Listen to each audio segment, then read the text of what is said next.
Les vraies voix Sud Radio, le coup de projecteur des vraies voix. Le Rassemblement national particulièrement puissant dans les Hauts-de-France avec 12 candidats élus dès le premier tour dans cette région. C'est près d'un tiers des candidats RN et alliés d'ores et déjà élus sur tout le territoire. Beaucoup d'entre vous vont être déçus et par les résultats nationaux et aussi les résultats dans cette circonscription. Et c'est le cas dans la 20e circonscription du Nord avec la victoire de Guillaume Florquin. C'est un véritable camouflet pour le Parti communiste. Je vous dirais en quelques mots, battu mais pas abattu, je dirais même toujours debout. Et Fabien Roussel, député sortant, n'a pas réussi à se qualifier avec à peine plus de 30% des voix. Le premier secrétaire du PCF est distancé de 20 points par le candidat RN, élu dès le premier tour. Et dernier exemple en date d'une lame de fond qui a vu le PCF perdre la plupart de ses bastions ouvriers ces dernières décennies au profit du Rassemblement national. Alors parlons vrai, est-ce que la gauche paye le fait de refuser de parler d'insécurité ou d'immigration ? Pourquoi est-ce qu'aujourd'hui, contrairement à il y a 40 ans, les prolos votent à droite et les riches à gauche, on le voit dans les votes des centres-villes ? Et à cette question, le nouveau Front populaire peut-il reconquérir la classe ouvrière ? Vous dites non à 91%. Vous voulez réagir ? Aude attend vos appels au 0826 300 300. Et pour en parler, Luc Rouban est avec nous, directeur de recherche CNRS au Centre de recherche politique de Sciences Po. Merci d'avoir accepté notre invitation. Et comme vous le savez, d'abord un petit tour de table de nos vraies voix avec Philippe Bilger.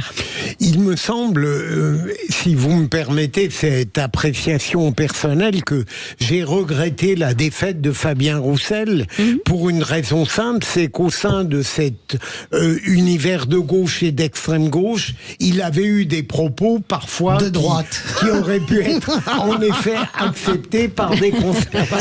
C'est les communistes que la droite adore. Mais au-delà de cela, tout de même, il a montré à quel point il était solitaire dans une certaine perception de la gauche. Et je ne crois pas. Peut-être qu'en effet, les classes populaires ont été négligées à cause de l'importance donnée au sociétal par rapport au social, mais je crois très banalement plutôt que les classes populaires, et comme je les comprends, sont naturellement angoissées d'abord par les problèmes du vivre ensemble, de tranquillité publique, de sécurité et de justice, et ça n'est pas fondamentalement les priorités de la gauche et de l'extrême gauche. Et là, je ne juge pas, je constate. Et donc, je crois que c'est peut-être l'explication fondamentale de cette désaffection. Fabien Roussel, il paye de toute façon la désaffection globale du Parti communiste. Il a réussi à le maintenir en survie de par sa figure charismatique et médiatique, mais c'est aussi le revers de la médaille. Quand vous êtes l'homme qui quasiment est caricaturé et aimé par une partie de la droite avec ses saillies sur les barbecues, c'est très compliqué. Mais c'est vrai de revenir. Mais c'est vrai, c'est très compliqué de revenir à ce terrain qui est âpre. Il faut voir qu'est-ce que c'est la circonscription Saint-Amand-les-Eaux. C'est très dur. Les gens ont une vie dure. Donc il y a le côté pour lui qui lui a permis, si vous voulez, d'exister, de marquer le point et de donner le sentiment que le Parti communiste existe encore. Et la réalité du terrain qui est que le Parti communiste. Dernier point, c'est je m'inscris en faux sur les classes populaires. Nous avons maintenant tous les retours de vote de ce qui s'est passé dimanche dernier. 35% des classes populaires, des ouvriers et des personnes pauvres ont voté pour le nouveau Front populaire. Donc, j'entends bien ce qui est dit, Terra Nova, etc. Mais il faut vraiment arrêter, il faut vraiment travailler et regarder comment les choses se passent. Moi aussi, je pensais que les classes populaires avaient abandonné la gauche. La vérité, c'est que 35% des classes populaires ont voté pour la gauche dimanche dernier. Donc, il va falloir qu'on change de discours. Jean-Michel Fauvergue. Pas non plus la majorité. Hein. Non, mais c'est beaucoup, 35%. Alors, ça fait très longtemps que ça nous était pas arrivé. 35%, c'est 35%. Non, mais ça fait très longtemps que ça nous était pas arrivé. Il en manque beaucoup. Bien sûr. Au bout du compte. Donc les autres ne votent pas pour ça. Non, mais c'est pas mal déjà. Oui, c'est pas mal, mais c'est pas assez. Je suis d'accord. Pendant que les autres font un raz-de-marée, justement un raz-de-marée qui s'explique par la problématique sur la sécurité, la problématique sur l'immigration, la problématique sur le manque de justice.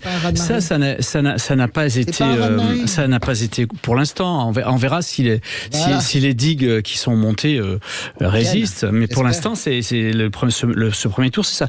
Et la problématique c'est que effectivement les classes populaires ont été à mon avis abandonnées. Elles ont été abandonnées pour des politiques qui sont des politiques folles, axées sur le communautarisme, axées sur les voix. Je parle de LFI en particulier. Mais ça fait 7 ans que vous êtes au pouvoir. les macronistes. J'adore. C'est quoi les... Non, mais ça fait 7 ans. Non, mais ça fait 7 ans que les macronistes sont au pouvoir. Ce que disait Françoise, pour le coup, elle disait tout à l'heure que Fabien Roussel, que moi j'aime beaucoup personnellement. Sur la droite adore Fabien Roussel. Que Fabien Roussel avait fait une politique de droite. Mais non, Fabien Roussel disait, il a dit les mêmes mots que disaient Georges Marchais et François Mitterrand, par exemple, sur l'immigration, qui étaient des mots très durs, parce que ces mots-là correspondaient déjà à cette époque-là à leur électorat. Et donc il aurait dû être réélu dans sa circonscription. Donc vous n'êtes pas logique. Attendez, on laisse finir. Non, mais c'est le Front National qui a pris les voix, parce que c'est le Front National qui a préempté ces thèmes-là. Et donc on en est là. En plus, je voudrais poser la question et savoir, moi, si bien les classes populaires, mais qu'est-ce qu'on définit par les classes populaires? Aujourd'hui, on a un certain nombre de CSP, CSP+, qui sont plus importants que les classes populaires. Et c'est ceux-là qui sont importants aussi pour leur vote. C'est ceux-là qui sont qu'il faut aussi arriver à faire voter. Luc Rouban, vous êtes directeur de recherche au CNRS, le centre de recherche politique de Sciences Po, pardon. Vous avez fait une excellente étude qui a été publiée vendredi sur les réseaux sociaux, notamment. On voit que les ouvriers votent massivement pour le RN, alors que le plus gros bataillon qui vote à gauche, c'est les personnes du spectacle et des arts. Est-ce que quelque part, c'est pas la preuve que les prolos ont été abandonnés par la gauche, pour parler comme Georges Marchais dans les années 70 ? C'est-à-dire que le problème, c'est que la classe ouvrière telle que la connaissait le Parti communiste français et la formait le Parti communiste français autrefois a disparu. C'est-à-dire que la culture ouvrière, la classe ouvrière et le vote de classe ont disparu. Alors quand on parle des catégories populaires, effectivement, il y a catégories populaires et catégories populaires, c'est complexe. Parce que c'est un agrégat statistique, mais c'est vrai que vous avez au sein des catégories populaires, le monde des ouvriers, mais le monde des ouvriers, une partie de ce monde s'est transformé en technicien et souvent technicien qualifié, et puis vous avez une partie qui est beaucoup plus précarisée, qui est soumis évidemment à des pressions économiques beaucoup plus fortes, et notamment aussi dans son environnement à la grande précarité et à la grande pauvreté qu'amènent les flux migratoires. Donc ça explique effectivement en partie, pour une partie des catégories populaires, le vote RN. Et puis vous avez aussi, alors de l'autre côté, effectivement, quand on parle de la gauche, là aussi, il faut différencier, parce que entre la gauche communiste, la gauche LFI, les écologistes et les socialistes, il y a quand même des différences énormes. Donc, ils ont beau appeler ça le nouveau Front populaire, ils sont loin d'être aussi uniques en 36. Donc, sur le fond, ils partagent pas la même philosophie. Donc, si vous voulez, le problème, c'est que vous avez une partie de la gauche. Elle-même, l'offre politique à gauche a changé, c'est-à-dire que vous avez effectivement une gauche, disons, intellectuelle, qui va parler au milieu de l'art, de la culture, aux diplômés. Vous les retrouvez chez les écologistes, chez Parti socialiste, et voilà, donc globalement. Le Parti communiste, comme je vous le disais, se réduit parce que dans le fond, la classe ouvrière à l'ancienne a disparu, et vous avez les filles ou l'extrême gauche, qui réunit plutôt une gauche de type révolutionnaire, mais qui parle à un nombre très réduit de personnes en réalité, parce que dans le fond, il faut revenir aussi aux attentes des catégories populaires. Les catégories populaires, elles ont deux attentes. Parce que quand on est pauvre, d'abord, premièrement, on aime bien devenir riche, pas rester pauvre. Donc la gauche, très bien, elle a une proposition permanente de redistribution des richesses, mais il y a aussi une attente très forte dans la société française pour accéder à cette richesse sans dépendre forcément de l'État-providence. Donc plus d'autonomie, plus de possibilités de créer ses entreprises. Il y a beaucoup de demandes chez les jeunes, notamment, pour créer son entreprise, donc la recherche d'une autonomie, d'une amélioration de son sort. Or, la France est un pays où la mobilité sociale est très mauvaise par rapport aux autres pays européens. Alors, qu'est-ce qui se passe ? Il se passe une chose très simple, c'est que si vous voyez la pyramide globalement sociale française, eh bien, l'accès en haut, il est bloqué, et l'accès en bas, il est largement ouvert avec, si vous voulez, la mise en concurrence avec des flux migratoires, avec des nouvelles pauvretés, et donc une précarité croissante. Et cette situation d'être pris entre le marteau et l'enclume, si vous voulez, crée ce phénomène de radicalité, alors soit à droite, soit à gauche, mais effectivement, ça crée de l'instabilité électorale, et effectivement, on obtient ce qu'on obtient aujourd'hui. Philippe Bilger. Luc Rouban, pour rester un peu à droite, non mais réellement, j'ai bien compris que votre raisonnement s'applique également à la gauche. Est-ce que, est-ce qu'on peut considérer que les classes populaires sont allées naturellement, logiquement vers l'extrême droite, pour faire très simple, ou est-ce que elles ont été d'une certaine manière abusé par le fait que cette force politique disait les apprécier et s'occuper de leurs problèmes. Autrement dit, est-ce que il y a une duperie ou est-ce que vous pensez qu'il y a une authenticité dans tout cela ? Bon, écoutez, je vous répondrai très simplement, à savoir que globalement, la méfiance est générale envers tous les partis politiques. C'est-à-dire que même les électeurs RN n'ont pas confiance dans le RN. Beaucoup d'entre eux vous disent, oh, vous savez, bon, on vote pour eux, mais on verra, on n'est pas sûr. Puis est-ce qu'ils pourront vraiment faire quelque chose ? On n'en est pas certain. Donc il ne faut pas s'imaginer non plus qu'une espèce de, je dirais, de communion, de croyance et de foi dans le miracle du RN, comme on aurait pu avoir foi dans les miracles d'autres partis politiques autrefois. Donc il faut être là-dessus, je crois qu'il faut être très réaliste. Maintenant, si vous voulez, le problème, c'est que effectivement, le RN parle de proximité, il parle d'autorité de l'État, il parle simplement de sécurité, il parle d'immigration, et c'est vrai que ce sont des sujets qui ont été extrêmement, je dirais, polarisés à gauche, avec tout de suite des accusations de racisme, etc. Et donc, effectivement, bon, bien sûr qu'il y a des racistes et xénophobes dans le, si vous voulez, chez les militants RN ou parmi les électeurs RN, mais c'est pas le problème numéro un. Le problème numéro un, c'est vraiment la mobilité sociale en France qui est bloquée. Et là, le RN propose des solutions.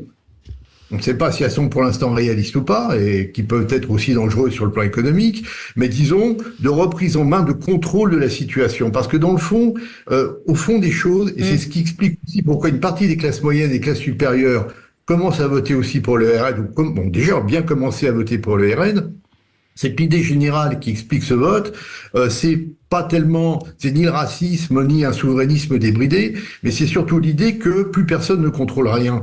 Et que dans le fond, on contrôle plus les flux migratoires, on contrôle plus la question de la sécurité, on contrôle plus non plus, je dirais, la situation en Europe comme on pensait la contrôler il y a encore quelques années, malgré toutes les illusions sur la puissance de la France. On a des services publics dans un état lamentable. Et donc il y a tous ces phénomènes qui se sont accumulés. Et voilà la mécanique actuelle. Allez, Françoise de Gois. C'est intéressant ce que vous dites, parce que moi je pense qu'effectivement il n'y a plus de terrain incognita pour le RN, mais j'aimerais pas que les gens qui nous écoutent aient le sentiment que l'ensemble des corps constitués, des catégories socio-professionnelles courent vers le RN. Je rappelle le Rassemblement National, 9 millions de voix dimanche. La gauche, je veux bien qu'on l'enterre et qu'elle soit en dessous de tout, elle est à 8 millions 4.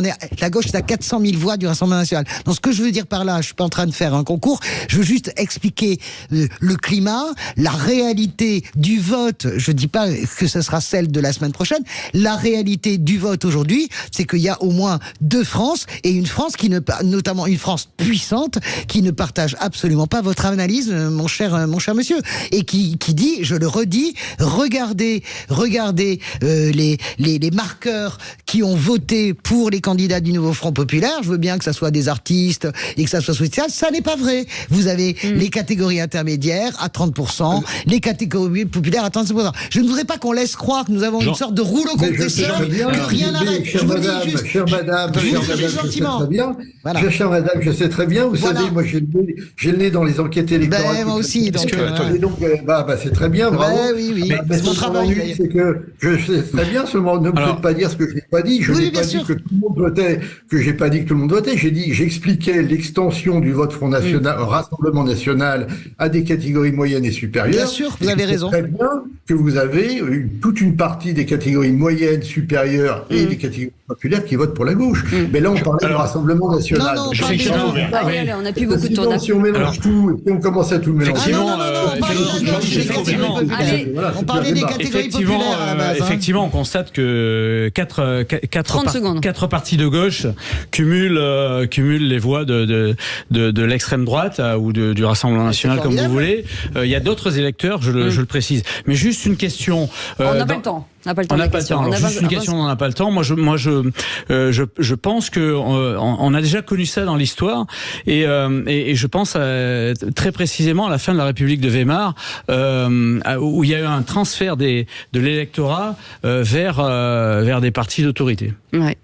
Mot de la fin, Luc Rouban, en 10 secondes. Simplement, ce que je veux dire, c'est que le vote du RN, c'est pas les gens de gauche qui votent RN, c'est les gens de droite des électeurs de droite qui se sont radicalisés, qui sont allés vers le RN. C'est ça, c'est vrai. C'est un premier problème. Bon, ensuite, un deuxième problème, c'est l'absence de la social-démocratie à gauche, qui a rappelé le tournant des européennes et qui donc s'est mise dans le cadre de du nouveau Front populaire sous la houlette de LFI, donc dans une radicalité aussi à gauche. Et le problème maintenant, c'est que c'est très polarisé et on va voir ce que ça va donner à la fin au lendemain du second tour. Merci, vous avez été très précis et efficace. Merci beaucoup, Luc Rouban, directeur de recherche CNRS au Centre de recherche politique de Sciences Po. Merci beaucoup d'avoir accepté notre invitation. Merci beaucoup, Philippe Bilger, merci beaucoup Françoise Degois, merci beaucoup Jean-Michel Fauvergue, merci Philippe David. Merci beaucoup. N'importe quoi. On n'en peut plus de ces gens.